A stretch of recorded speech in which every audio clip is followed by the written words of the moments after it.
Assalamualaikum warahmatullahi wabarakatuh. Statistik pendidikan, analisis jalur atau path analysis. Pengertian path analysis.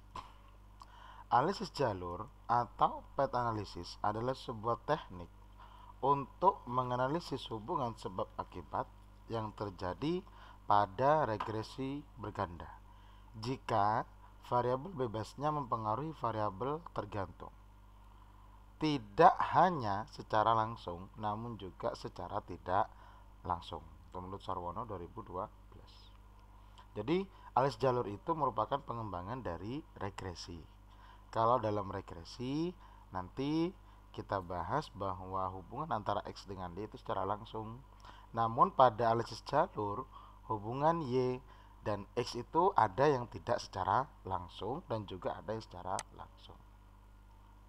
Menurut Fajri Ismail 2018 halaman 398, perbedaan regresi dan analisis jalur adalah jika regresi pengukuran dilakukan untuk menganalisis pengaruh secara langsung direct ya antara variabel X terhadap variabel Y, artinya secara langsung berarti direct. Namun dalam analisis jalur pengukuran dilakukan pengaruh baik secara langsung maupun tidak langsung. Jadi yang membedakan di sini adalah tidak langsungnya ini. Ada perantara atau variabel intervening namanya nanti ya. Nanti akan kita lihat model-model dari analisis jalur atau path analysis. Selanjutnya adalah analisis jalur berguna untuk melihat hubungan antara variabel dari mengidentifikasi jalur penyebab suatu variabel tertentu terhadap variabel lain. Besarnya pengaruh satu variabel independen eksogen atau lebih terhadap variabel dependen endogen. Ya. Jadi ada kategori variabel endogen dan juga kategori variabel eksogen karena memang struktural. B. Model-model path analysis atau model-model analisis jalur. Model-model analisis jalur menurut Fajri Ismail digambarkan dalam bentuk kotak atau lingkaran serta panah tunggal yang menunjukkan sebagai penyebab sebagaimana gambar berikut. Nah, untuk mempermudah, misalnya ada model yang pertama yaitu model regresi berganda. Di sini terlihat ada variabel X1 dan ada variabel X2 yang mempengaruhi terhadap variabel Y. Dikatakan regresi berganda karena lebih dari satu variabel independen. Nah, X1 ini kita sebut sebagai variabel eksogen yang pertama, kemudian X2 adalah sebagai variabel eksogen yang kedua. Sedangkan Y sebagai variabel endogen atau terikat. Nanti kita lihat menurut Sugiono kira-kira variabel endogen itu seperti apa. Nah, kenapa kok Y dikatakan sebagai variabel endogen? Ini adalah variasi bentuk yang lain di mana ada 3 variabel X. Ada X1, X2, X3 dan ada satu variabel Y. X1 sebagai variabel eksogen yang pertama, X2 sebagai variabel eksogen yang kedua, kemudian X3 merupakan variabel eksogen ketiga, dan Y sebagai variabel endogen. Ini salah satu model dari model regresi berganda. Selanjutnya adalah model yang kedua di mana ada model variabel intervening atau model perantara. Dalam hal ini kita lihat ada variabel X1, ada variabel X2, kemudian ada Z dan Y.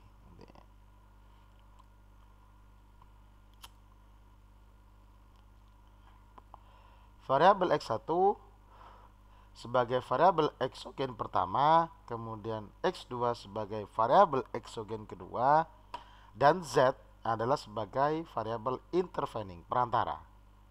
Perantara dari apa? Perantara pengaruh tidak langsung dari X1 terhadap Y, yaitu melalui Z. Jadi ada pengaruh secara tidak langsung. Kalau regresi dia secara langsung pengaruhnya terhadap Y, namun dalam analisis jalur di sini baru kelihatan model intervening atau perantaranya. Sehingga dalam hal ini bisa kita maknai bahwa pengaruh X1 secara langsung terhadap Y juga ada, kemudian secara tidak langsung yaitu melalui Z, kemudian baru ke Y itu juga ada pengaruhnya. Lah itulah yang kita analisis dalam model-model path analysis. Kemudian model yang ketiga ada 4 variabel X dari X1 sampai dengan X4 ya. X1 dan X2 sebagai variabel eksogen dan korelatif ya, berhubungan. Kemudian X3 dan X4 sebagai variabel eksogen.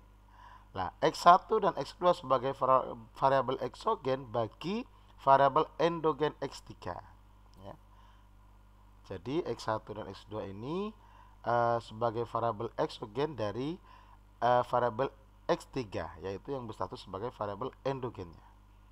Dan X3 dan X4 ini, X3 adalah variabel eksogen bagi variabel X4.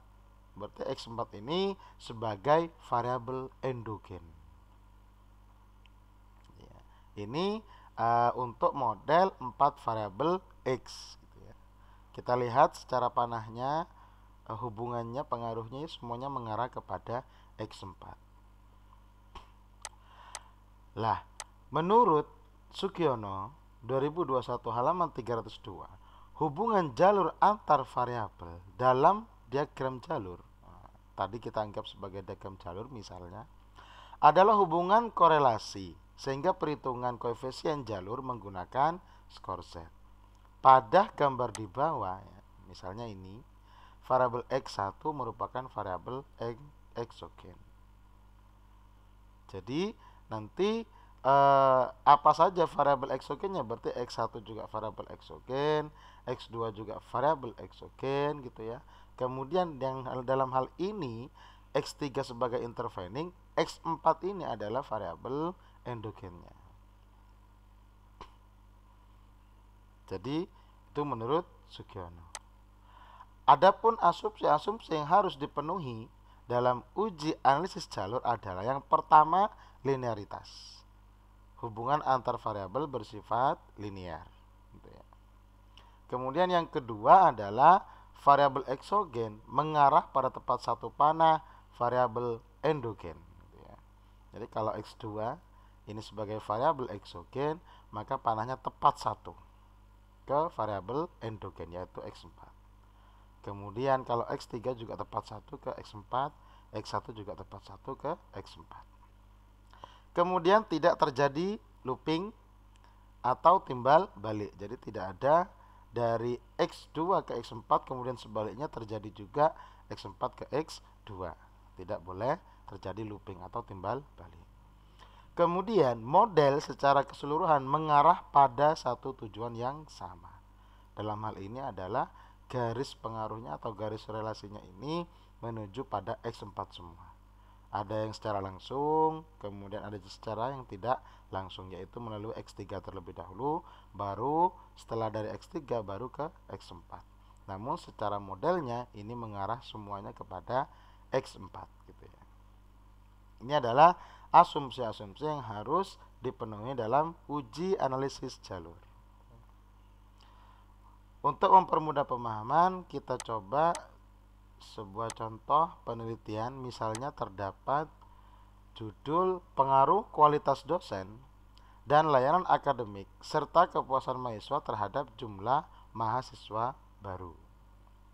Adapun keterangannya ya, di sini ada variabel kualitas dosen, kemudian ada variabel layanan akademik, kemudian kepuasan mahasiswa dan jumlah mahasiswa baru. Dalam hal ini kita pandang X1 yaitu kualitas dosen ya. Kemudian X2-nya sebagai layanan akademik, kemudian Y-nya adalah kepuasan mahasiswa. Di mana semuanya berpengaruh terhadap jumlah mahasiswa baru. Dengan asumsi misalnya kalau kualitas dosennya baik, maka jumlah mahasiswa barunya juga akan bertambah. Layanan akademik baik, semakin bagus, semakin tinggi, maka jumlah mahasiswa barunya juga semakin meningkat.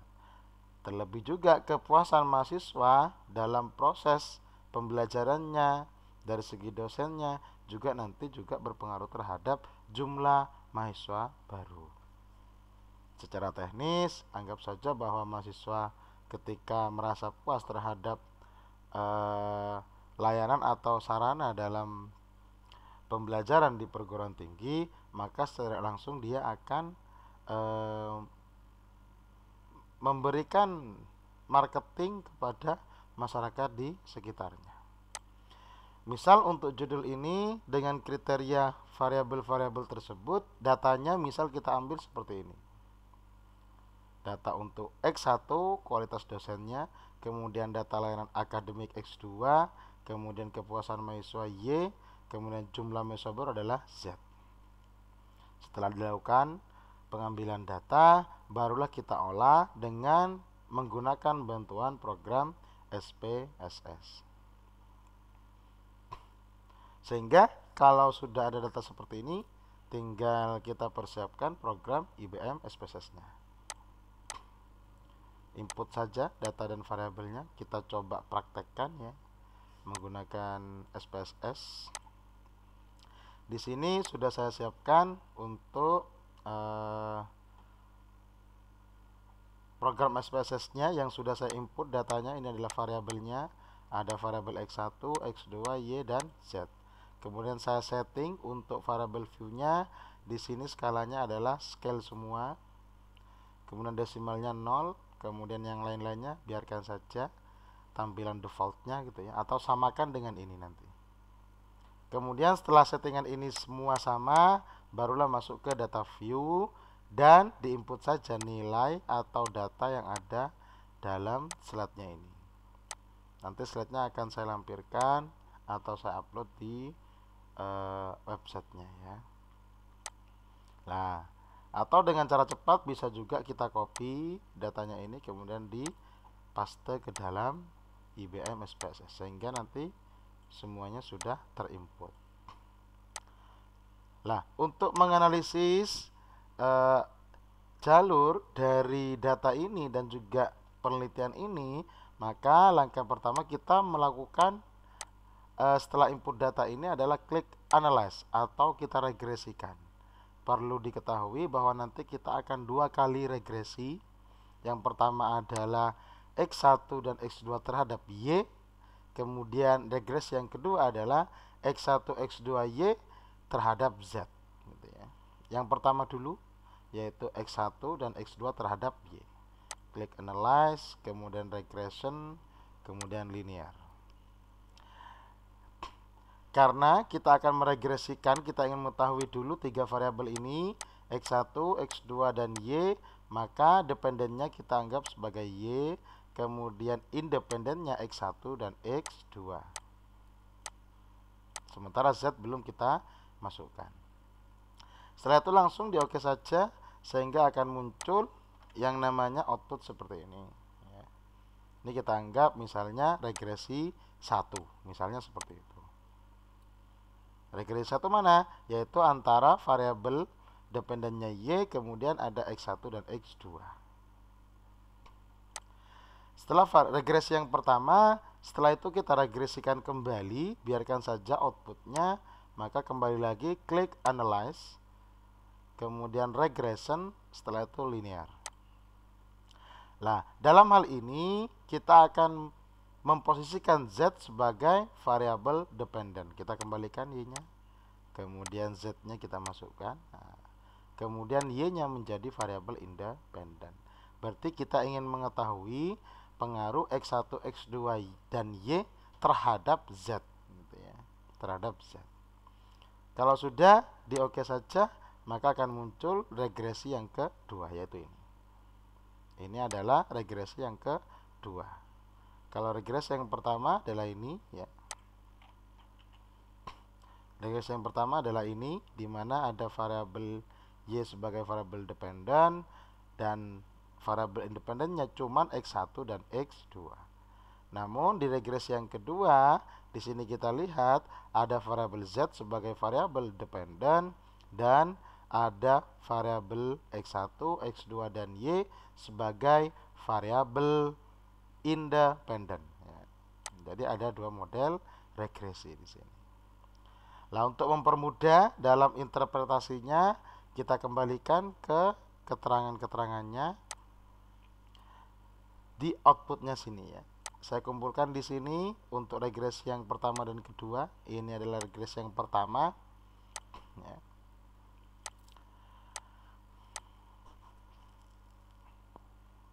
Nah, ini adalah regresi atau output yang pertama. Saya kopikan ke sini untuk mempermudah pembahasan. Interpretasi dari output regresi yang pertama, yaitu regresi antara Y sebagai variabel dependen, kemudian X1 dan X2 sebagai variabel independen. Pada tabel model summary sini ya, dapat dilihat bahwa R square itu sama dengan 1, artinya 100%. Model itu sudah sangat baik ya. Berarti X1 dan X2 itu sudah menggambarkan model sebesar 100%. Kemudian untuk tabel koefisiennya, kita lihat di sini koefisiennya.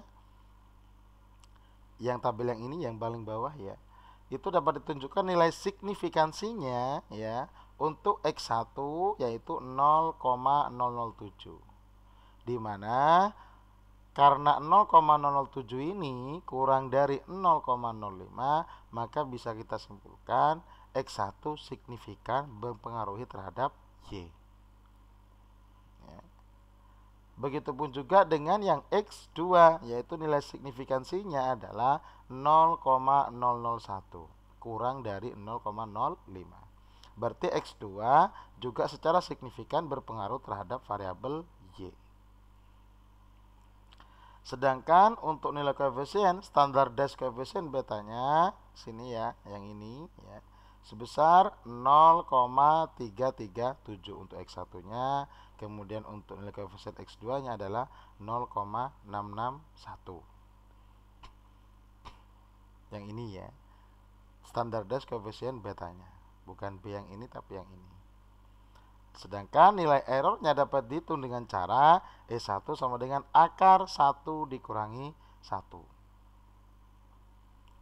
yaitu sama dengan 0, karena R square-nya adalah 0, 1 tadi ya.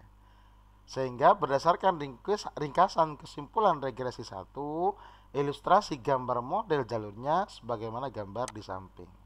Lah, sesuai dengan regresi kita, di mana regresinya adalah antara variabel X1 dan X2 terhadap variabel Y. X1 dan X2 terhadap variabel Y. Lah, kemudian nilai dari standardized coefficient betanya kita ambil, ini adalah besarnya pengaruh X1 secara langsung terhadap Y. Begitupun juga dengan X2 terhadap Y, besarnya pengaruh adalah 0,663. Adapun untuk errornya yaitu adalah 0. Itu cara menginterpretasi untuk regresi yang pertama. Bagaimana dengan regresi yang kedua, yaitu regresi antara X1, X2, dan Y terhadap Z. Kita tampilkan untuk output regresi yang kedua. Variabel dependennya adalah Z, kemudian variabel independennya ada Y, X1, dan X2. Sama seperti sebelumnya, kita lihat R square-nya gitu ya. Jadi R square-nya di sini ada 0,998 R square ya. Kalau ini adalah R biasa, inilah R square. Dari yang paling atas dulu, R square-nya 0,998, berarti variabel Y, X1 dan X2 mampu menggambarkan model sebesar 99,8%. Sedangkan sisanya 0,2% dapat dijelaskan oleh variabel yang lain. Itu sudah sangat tinggi ya, untuk sebuah nilai R square. Semakin mendekati 1, apalagi tadi yang pertama 1, itu berarti sudah sangat baik. Untuk tabel koefisiennya kita lihat nilai signya untuk masing-masing variabel independen, di mana Y nilai signya adalah 0,01, berarti kurang dari 0,05. Berarti Y secara signifikan berpengaruh terhadap Z. Kemudian X1 nya juga kita lihat 0,07, berarti kurang dari 0,05, yang berarti bahwa variabel X1 juga signifikan berpengaruh terhadap variabel Z. Hal yang sama juga untuk variabel X2, berarti semuanya ini signifikan berpengaruh terhadap variabel Z, baik itu Y maupun X1 dan juga X2. Sedangkan untuk nilai koefisien standardized koefisien betanya yaitu Y sebesar min 5,052. Kemudian untuk X1 nya adalah 1,464. Kemudian untuk yang ini adalah X2 nya adalah 4,586. Nah ini nanti yang akan kita pakai untuk besarnya pengaruh nanti ya, koefisiennya. Sedangkan untuk error yang keduanya berhitung adalah 1 akar 1 dikurangi dengan R square-nya ini, sehingga dimasukkan saja nanti akar dari 0,2, sehingga hasilnya errornya adalah 0,4472. Nah, berdasarkan ringkasan kesimpulan regresi 2 ini, maka modelnya adalah seperti ini. Jadi ini adalah pengaruh antara X1 X2 terhadap Z. Kemudian Y-nya juga terhadap Z, yaitu min 5,052. Sedangkan X1 terhadap Z itu adalah 1,464 secara langsung. Kemudian X2-nya secara langsung juga 4,586 terhadap Z.